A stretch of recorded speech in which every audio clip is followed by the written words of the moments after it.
literally nothing is so iconic among Lutherans as the image of Martin Luther walking up to the door of the castle church in Wittenberg. And then with hammer strokes that reverberate through the centuries, he nails 95 theses to the door. And these 95 theses are the theological equivalent to all-out nuclear war. When the smoke clears, literally nothing is like it was before. The church is kaput.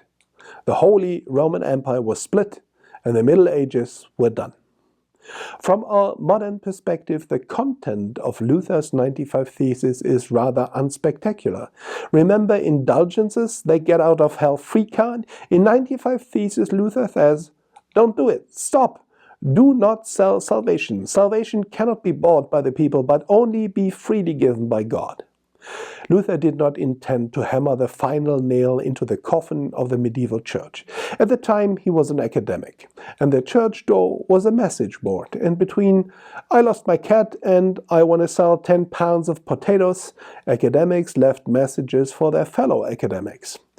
Even our image of steely-eyed Luther wielding the hammer might be not historically accurate.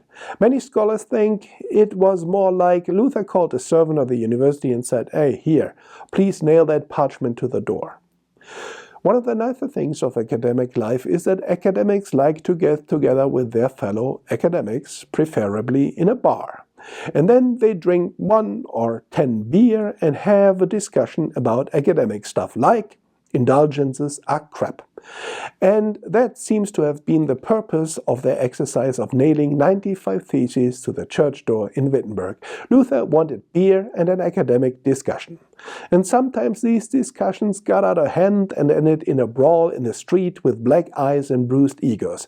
But seldom has a fallout been so cataclysmic. 500 years later, this seemingly unspectacular act of posting a paper marks the beginning of the Reformation and the Lutheran Church. God works through little things that can have enormous consequences.